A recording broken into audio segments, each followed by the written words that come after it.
All right, we're going to go ahead and look at the must be, could be's for different quadrilaterals. So the first thing is here is we know that it is in the parallelogram family. So if you remember, we have our parallelogram and then either our rhombus and or our rectangle, and then those flow back together to give us our square. So that's kind of the way that that goes. So I know it's in this family, and so I'm looking for one that has perpendicular diagonals, which is our rhombus. So we are pretty darn sure that that's what is going to happen, but let's go ahead and see if we can prove that.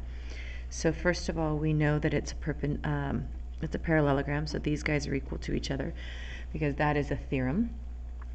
We know that we have right angles here because that is what we're told at their perpendicular, and I have that this is reflexive, so by SAS these two triangles are congruent. So yes, these two sides will be congruent, thereby making it a rhombus. So it must be a rhombus. So I use this information to kind of get me started, and then I need to kind of prove that that's true if I haven't already proven that. Now the could be's are anything that flows kind of down from that. So our square would be the only could be that would be on that one. Let's go ahead and look at B, a quadrilateral with opposite angles that are congruent to each other. We've actually done this proof. We have a theorem that says if we have opposite angles are congruent to each other, that means that it is a parallelogram. So since we already have proven that, we can say that it must be a parallelogram and that it could be everything that follows under it. So a rhombus, a rectangle, and a square.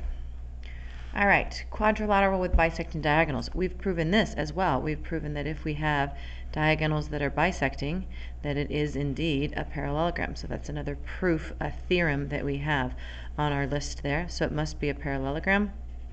And then again, everything below it, our rhombus, our rectangle, and our square. And last but not least, we have a quadrilateral with congruent diagonals. We don't have any proof of that. We don't have any theorem that says if you have congruent diagonals, you have something. So we want to attempt to do a counterexample. So if I draw this length is equal to, let's say, oh, of course I didn't do it, so about 2 centimeters.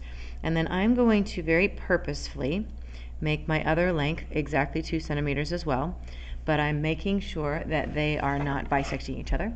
I'm making sure that they're not perpendicular to each other. So if I connect them here, I don't get anything. It looks maybe kind of like a trapezoid, but I could easily move it around over here and have it not look so trapezoidal. So definitely not a must be. The could be's, though, a rectangle does have congruent diagonals. A square also then therefore has congruent diagonals. And we do have that an isosceles trapezoid has congruent diagonals. So it could be any of those shapes, but all we know for sure is that it's simply a quadrilateral.